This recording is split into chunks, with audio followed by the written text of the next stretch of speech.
Tatay ang 3 milyong pamilyang Pilipino o humigit kumulang 11.8% ng kabahayan sa bansa ang nakakaranas ng gutom. Kasama na nga rito ang pamilya ni Maricar. Sa edad ng 19 anyos ay dito lamang sila naninirahan kasama ang kanyang 4 na mga anak dito sa tuktok ng kabundukan. At tanging pinagsasalo-saluhan ang isang supot ng noodles ng mga batang ito na halos napakalayo sa kabiasnan. Kaya laking pasalamat na lang nila at halos umiyak dahil ngayon lang daw sila napuntahan. Ayan na, naiiyak ka po. Ba't ka po naiiyak? Kuya, nahirapan. di mo po ba inaasahan na may makakarating dito sa lugar nyo? Hindi. Ito po ba yung unang beses na may pumunta sa inyo? Kuya? Naiiyak po yung... Hindi po ba kayo dito napupuntahan ng kahit barangay? Wala. Masakit ano kuya, ano? Masakit na lalo sa mga anak mo, ano? Na nakikita mo na mahirap na nga ako. Tapos hindi namin ngayon, pinaalis natin dito po kayo. So, yan ang naiyak si kuya. Tunay ngang nakakadurog ng puso, lalo ang mga musmus na batang ito. Kaya't kahit anong tarik o sama ng panahon ay walang makakapigil sa atin para makapagbigay ng tulong sa abot ng ating makakaya.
Ito na yung sapa, mga kalingap.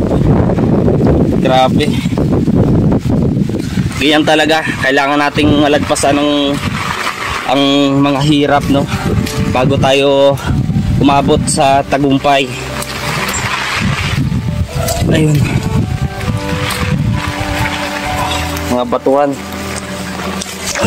Aray! Uy! Grabe. Nadulas yung tinabakan ko. Ay, malumot po. Oo, malumot. Grabe. Basta sana tayo doon.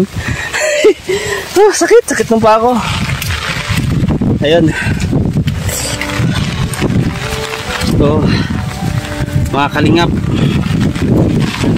para po sa inyo itong lahat na ating ginagawa sa pagtitiwala po ninyo at suporta syempre sa Panginoon, no?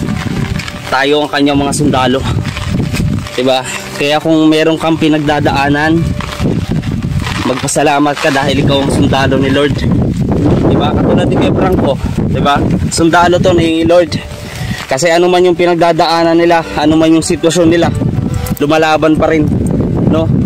Katulad lang ng mga sundalo natin ngayon, diba? Pag magaling ka sa gera, isasaba ka nila ulit sa gera. Isasabak at isasabak ka nila kasi nga magaling kang sundalo. No? Kaya patuloy lang tayo mga kalingap sa pagbibigay ng inspirasyon.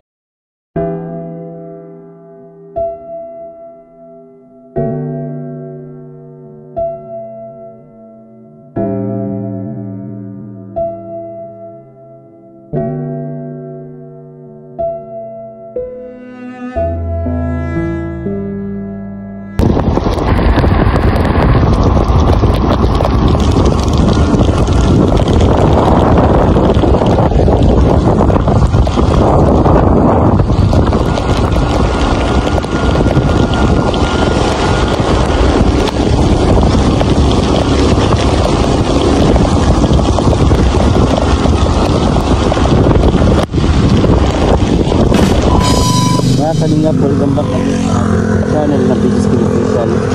Ngayon po ay nakakapote ako, naka-helmet, pupunta tayo ng bundok.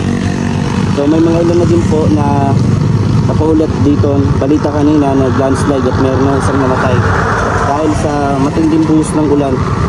So ngayon pupuntahan natin ang ilan natin beneficiary mga kalingap. And bago lahat, baka pwede naman pa-subscribe sa ating YouTube channel. Pa-like and share na rin po mga kalingap. At syempre malaking tulong po ang inyong pag-komento. Kaya lalo hindi nyo pag-skip ng ads. So samahan nyo po ako mga kalingap. Ayan, maulan po nakikita nyo doon sa parting yun. Puntahan natin yan. Samahan nyo po ako mga kalingap.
Mga kalingap, ito nakikita natin, ito po yung bahay nila Tatay Mario na pinagawa natin. At nagbili na din ako ng grocery na dito sa Mayubax ng mga kalingap. So masama pa rin yung panahon dito ngayon. At sa pangatlong attempt natin na pagpunta kala Tatay Mario, titignan natin kung naandito pa talaga sila o tuluyan na ba silang inabandona ang bahay na to. At syempre kung totoo man ay napakasakit sa atin yun mga kalingap. Oops, muntik na tayong madulas. So ayun mga kalingap, napakalawak ng kanyang lupa, nakikita nyo naman. Ayan po yung ating iniregalo kala Tatay Mario. At syempre nakayanan natin. Malaki yung bahay, hindi man siya talagang tapos.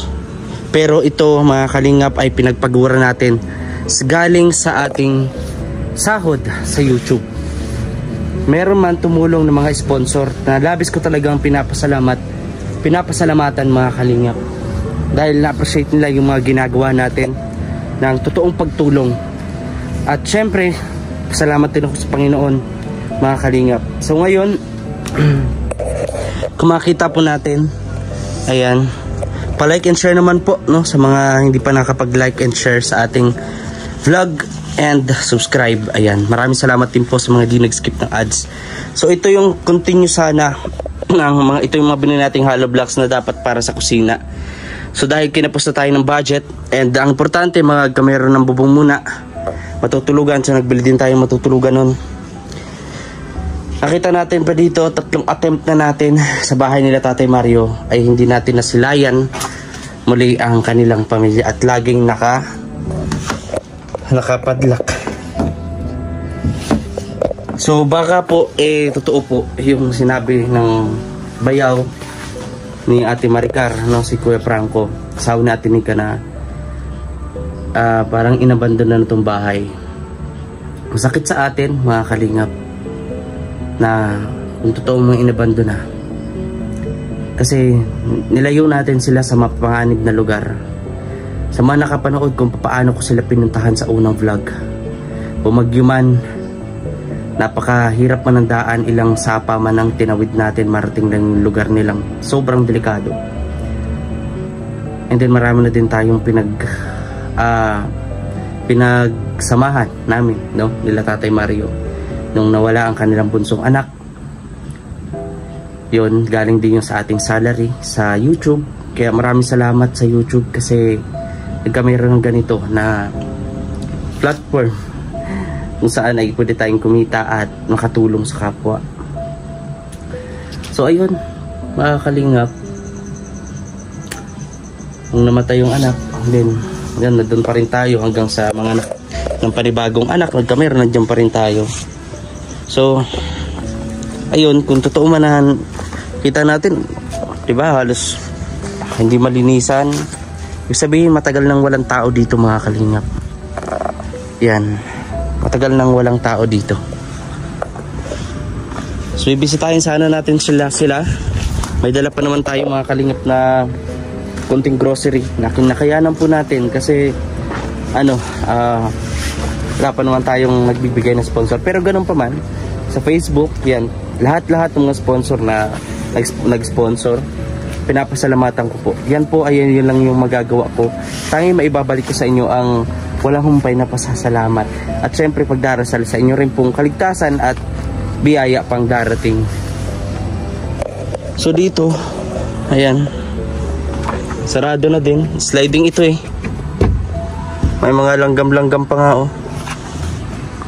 Ayan, ganda ng bubong nila, mga kalingap, kulay pula oh. Ayan. Pinaganda ko syempre. 'Di ba? Ngayon, hindi ko alam kung anong magiging reaction ko na ngayon. Kung paano ko sila makakausap, paano ko sila mahahanap. So after nito, mga kalingap, ay abangan natin yung vlog natin kalanika kung kumusta na rin ba sila at kung ano na bang nangyari dito kala Tatay Mario, kung bakit kahit tagal na ng panahon ay hindi po na umuwi dito. Gusto ko rin sana, plano ko na kapag tumastas ulit yung YouTube natin, mga kalingap, yung channel natin, ay papatapos natin yung kusina na ipinangako naman po natin sa kanila. Ayan, sino ba naman po ang ayaw na matapos yung bahay? So siyempre, di ba, maliit pa yung views natin, channel natin, yung ano natin. So wala man tayong kakayahan na sponsor, no? Di man tayo binayaan ng napakaraming sponsor sa ngayon. Pero alam ko at pinagdarasal ko na darating na may gagawing instrumento ang Diyos para matulungan po, hindi ako, kundi ang mga taong napupuntahan ko. Ang achievement ko ay hindi po kung nakapabahay ako ng katulad nito.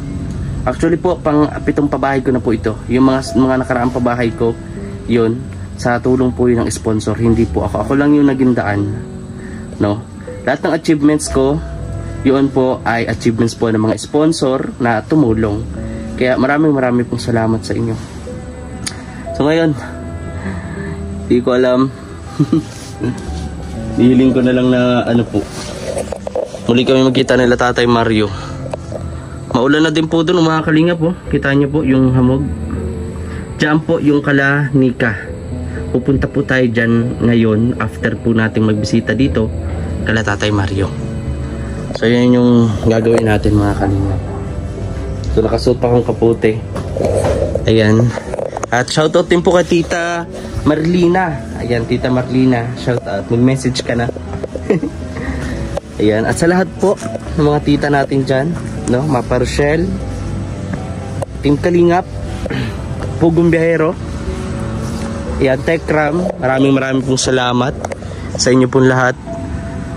So ito, di naman po natin sila nakita ngayon dito, eh pagtatanong-tanong din po natin kung ano ba talaga nangyari, kung nakaka-uwi ba dito sila Tatay Mario. At umuulan na rin.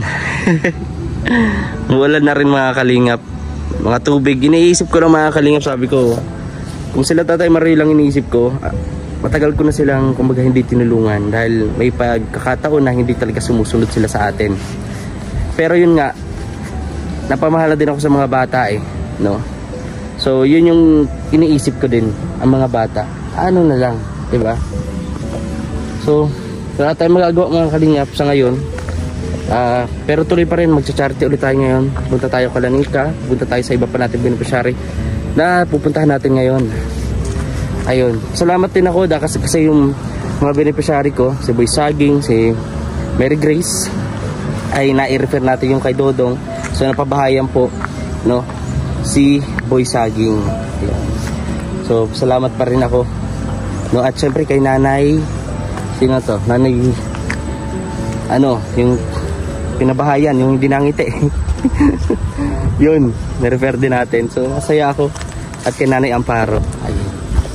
So ayun, wala na naman si Tatay Mario mga kalingap.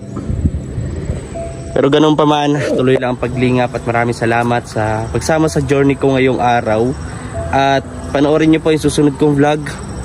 Kala Kuya Franco, Kalanika, kung kumusta na po, no?